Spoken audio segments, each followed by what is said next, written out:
there's a wonderful freedom people get once they see how to get on the path of habituation.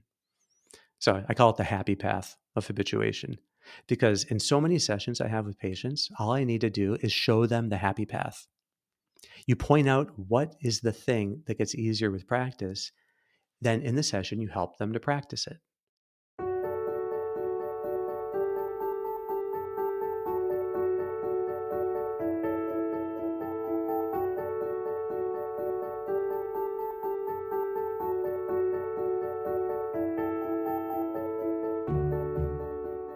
Hey, this is Sharif here with another episode of the Golden Hour, joined by Dr. Kevin Majors. Kevin, good to be here with you again. Hey, Shreve, great to be back. Yeah, it's good to be here. So, Kevin, I have been thinking a lot about challenge recently, and we did a episode on that a couple episodes ago. And well, it really comes into every single episode we do, I think. But one thing that has caught my attention is this idea, the distinction maybe between engaging challenge at a particular moment where you have reframing mindfulness challenge and maybe there's adrenaline involved that you want to harness to perform at your best. But then also the process of engaging challenge over time, which leads to the development of a habit or a virtue or growth according to an ideal. So it's kind of the latter thing that I wanted to focus on uh, today is just to try to understand better this process of developing habits. And I think in the literature, psychological literature is referred to as habituation.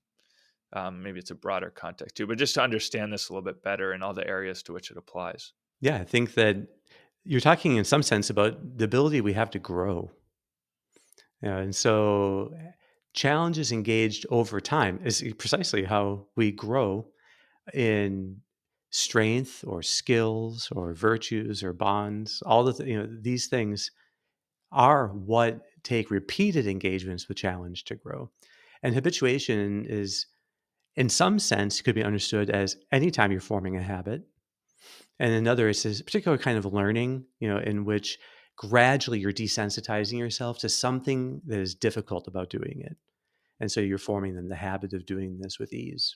hmm Now, actually, let me just first kind of get your maybe this is an opinion or like your preferred perspective, but how do you like to see optimal work primarily? Is it about that kind of single challenge that you want to do your best? Because that kind of seems like it's more important when you're actually doing an act, performing an action, you want to perform it well.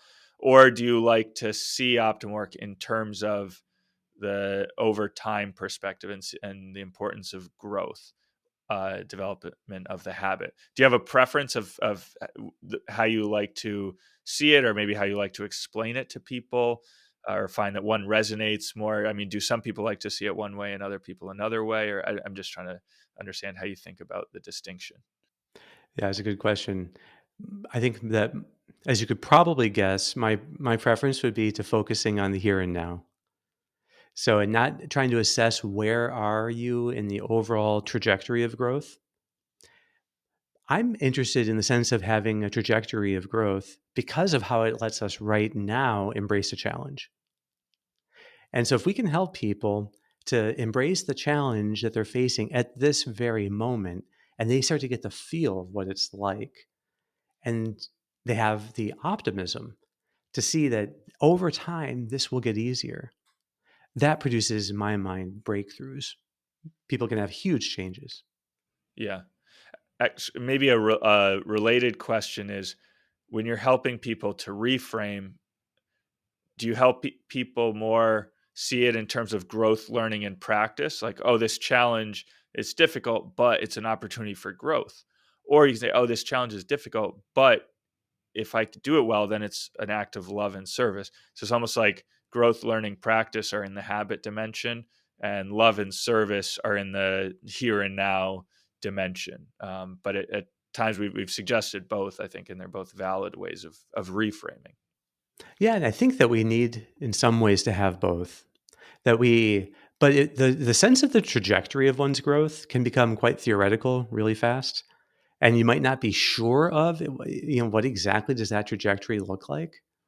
So if I were to think of my work as a psychiatrist, that I know that like if I can be continually challenge myself to give the very best therapy experience to each patient that I see, I will be growing in important ways.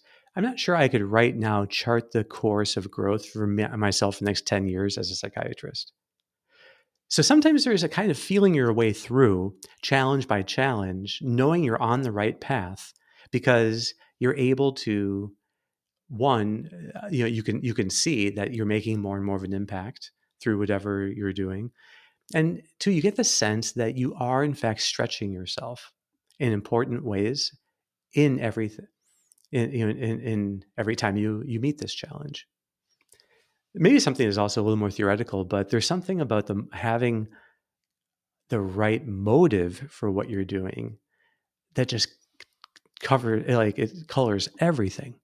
So that if you're doing something from a motive of fear or just to get it done, you are going to be much more likely to get frustrated and much more likely to hit a plateau in your growth because you'll get frustrated. You'll try to be pushing your way through it, and I think that's what we want as much as possible to be aware of and to avoid.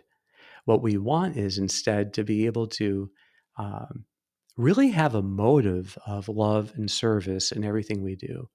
That changes the action from its innermost aspect, which is the why. Why are we doing it?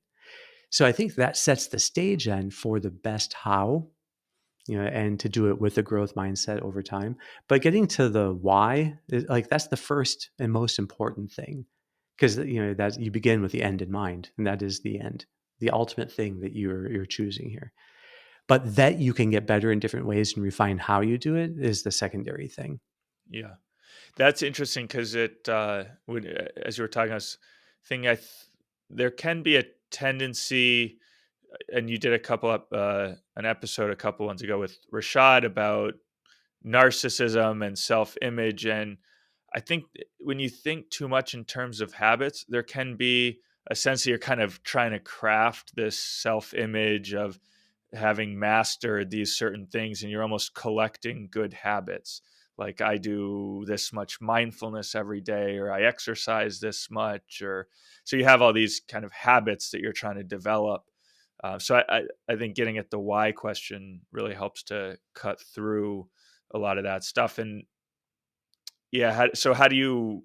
Okay, I want to have a better do things better, and I want to develop good habits, but I don't want it to be all about just cultivating this kind of self-image. I want it to be deeper than that.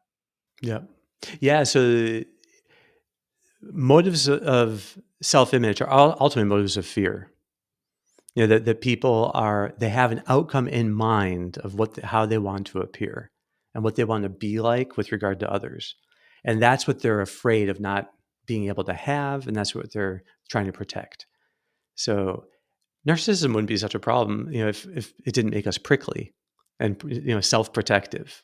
So I think that the real motives that we can have, the deep motives of not about building up ourselves or our self-image, but of actually doing things for love and service, um, that brings the most positive possible reason for change, into the very center of the thing that we're doing. And that action actually becomes love. It really becomes service because it was done with that motive. And then any improvement that you seek in that activity just makes it more loving and of more service. So it gives the deepest meaning to why we want to be building these habits because they're now connected so directly to the right end. I think that's what it really means to be like building our lives and our improvement, our progress on a solid foundation. That it's the solid foundation of actually wanting to love others and wanting to be a real service to them. And then everything you build on that is also love and service. Yeah, that's a very beautiful view, Kevin. Uh, now, so okay, maybe now we can get into the kind of practical things of how do we build these habits, or how do we undergo this process of habituation. Uh, m- Habituation, I guess, has a I remember reading as I was researching this stuff years ago that habituation is like the most fundamental process in nature, or is like the most universal biological process there is. That things just get used to their environment. So even if you're I remember moving to New York City, and it's very loud at night when you're trying to sleep, there's all these cars honking and then police sirens and then fire trucks. And after a while you get used to it, and then you can just kind of sleep through the night. So is that habituation? Is that what we're talking about when we're talking about habituation and building habits?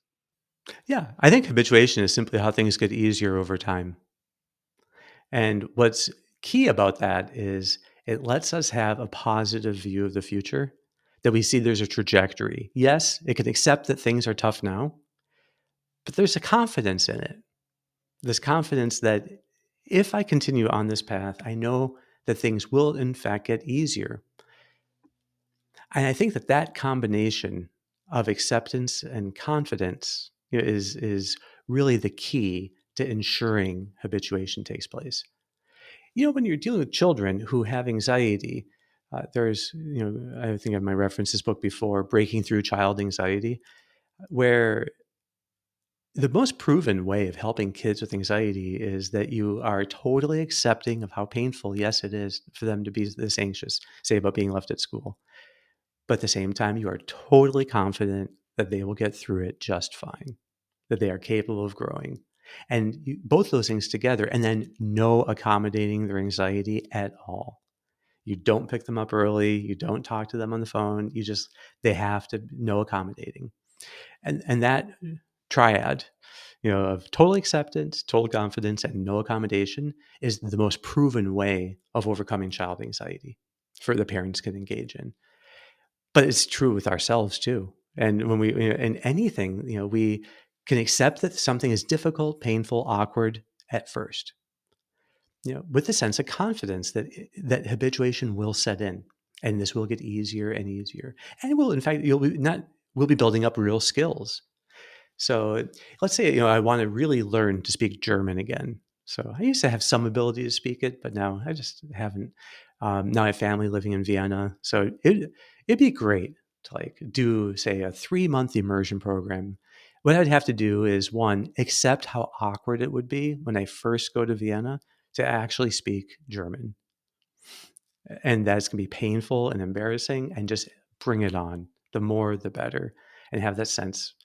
The second thing is that to know that if I persist in this, that this will get easier and easier, and I'll be able first to say a few phrases again, and then I'll start to access more and more, and then I'll have infinite language.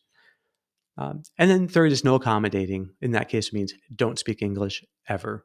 So just when people do that, you can actually there are techniques for learning language in a week or two, but they involve very intense immersion, in totally foreign lands.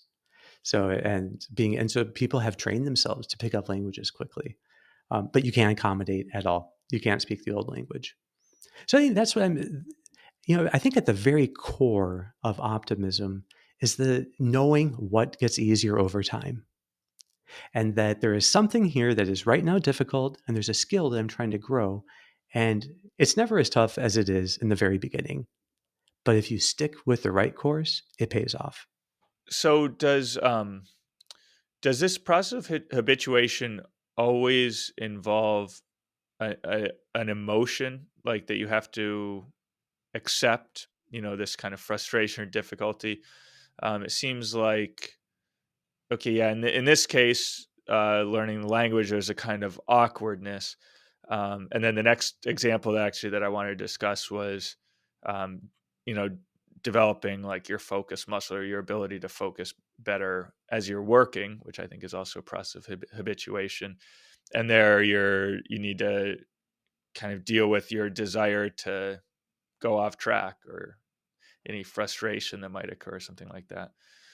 Is it necessary that habituation always involve an emotion, or anyway, for humans? Emotions will be, mixed up with everything that needs habituating, but it's really there's a cognitive element, an emotional element, and a behavioral element. So the cognitive element is whatever thoughts accompany giving in or giving up. So the negative thoughts that might counsel us to stop making an effort along this path of progress, those habituate over time. The emotional part is it could be a feeling of frustration or it could be an emotion, but it's something that we're feeling. It could be tiredness, whatever it might be. Uh, that is the emotional element, and those certainly habituate over time. And that's probably more the prime case of habituating is in that sphere. But then the behavioral part is an urge to do something specifically. You see this with people who have obsessive compulsive disorder. So one thing is the thought they have that their hands are contaminated, for instance, and then the urge to wash is another. And you can separate those two things. One is the obsession, one's the compulsion. Both habituate. So, and in general, it's enough though just to focus on the behavioral part and don't let them do any washing of the hands that's excessive. And so they can learn to feel the urge to do something and then gradually see how it wanes. And then the next time, not as strong, next time, not as strong, next time, not as strong. When I'm thinking of habituation, I'm always thinking of not so much is it a thought, a feeling, or an urge, but is it how whatever it is, how intense is it on a scale of 0 to 10? And that a person rate the difficulty of it. Again, it doesn't even matter if it's a thought or feeling or urge. It's going to peak and then come down, looking like a normal, just like a normal curve, but it begins closer to the peak and then gradually comes down. And then the next time, not as high, and it comes to the same shape though to the curve. The next time, not as high, next time, not as high, and then finally it's gone. And then you've achieved extinction. So extinction is when now you no longer get whatever the response is, whether it's a negative thought or a feeling or an urge. That just is now gone. So there's a wonderful freedom people get once they see how to get on the path of habituation. So I call it the happy path of habituation because in so many sessions I have with patients, all I need to do is show them the happy path. You point out what is the thing that gets easier with practice, then in the session, you help them to practice it. Is it facing up to a particular thought? Is it feeling the anxiety that they're avoiding? Or is it not giving in to the urge? Whatever it is, you help them in the session to experience it and get through that nice curve where it peaks and goes down. That's in many cases all people need. Like once you can show them, oh yeah, okay, this is what gets easier and this is how you practice it, then they're off. And they actually don't need me to be helping them in an ongoing way. That I love idea of rating the urge 1 through 10, uh, just to build awareness of it. Because I feel like, okay, if I get an urge to, I don't know, middle of the hour of work, go on YouTube and Mm-hmm. try to rate this thing. I mean, I would feel ridiculous saying that an urge to watch a video on YouTube is like a 10. I just can't do anything.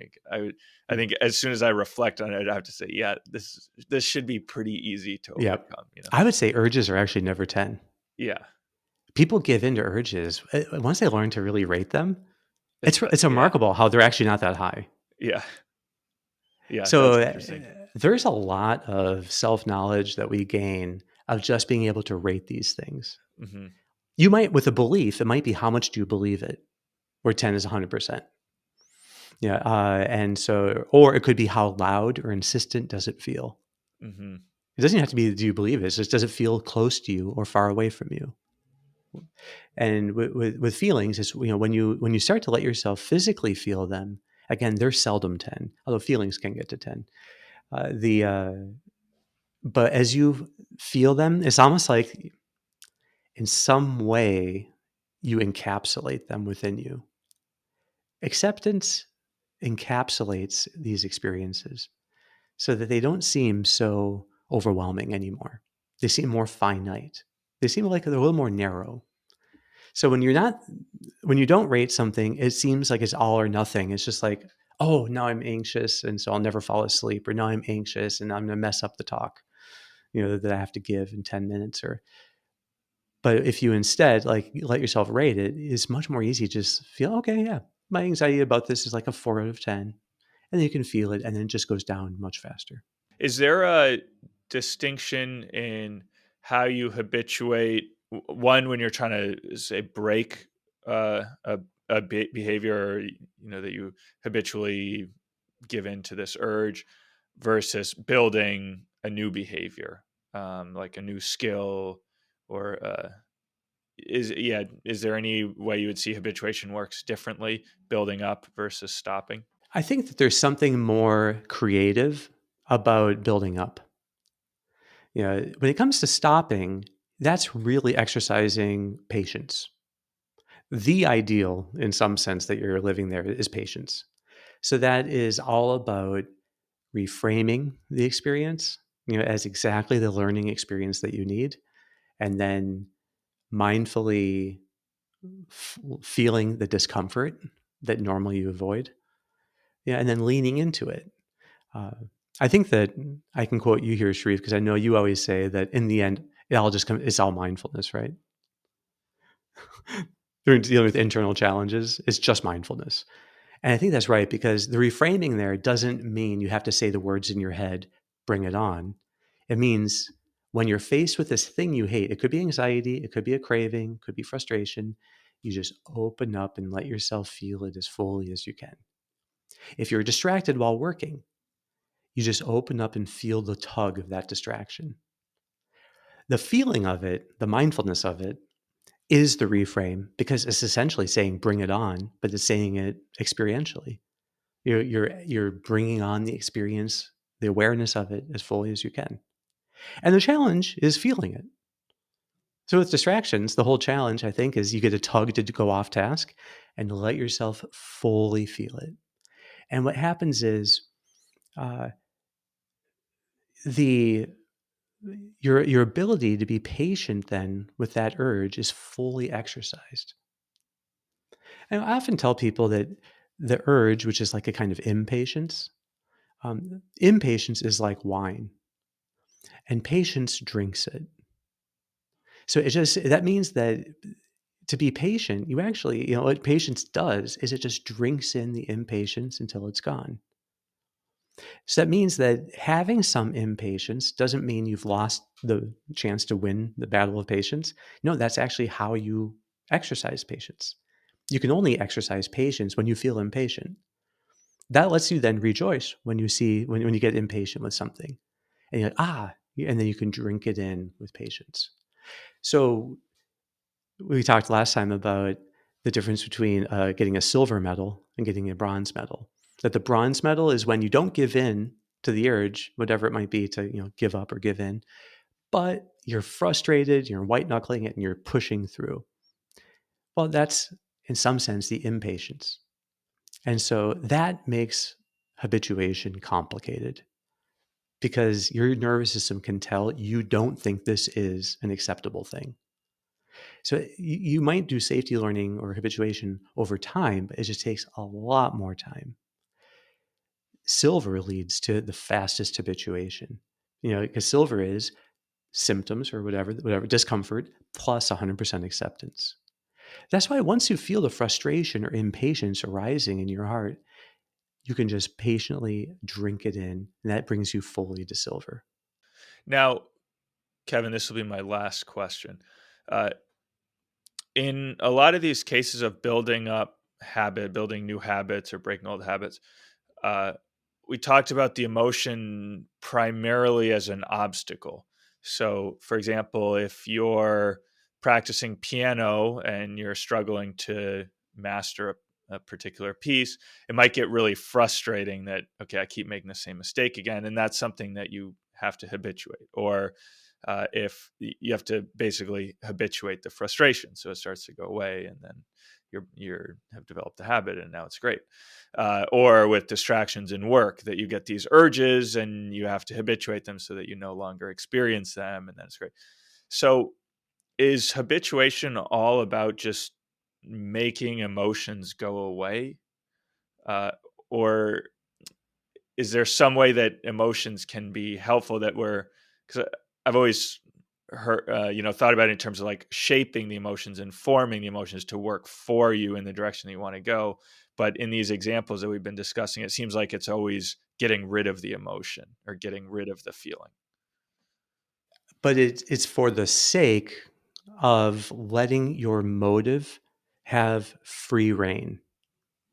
So let's say that you wanted to go to another culture. Let's say you wanted to bring optimal work to France. Hmm. And you're like, okay, so you want to do something very generous for the French people. So you're like, okay, now the I do. difficult, Yeah. exactly. So the difficulty you might have learning the French language, does that take away from your generosity? No, it's the very matter that your generosity exercises it on. And so it might be really hard, but that actually, as you get better and better at it, your ability to actually love and serve the French people would only increase. So that's once you have the motive of love and service, the obstacles actually are the path because it's what allows you to be more loving and to have an even more generous kind of service.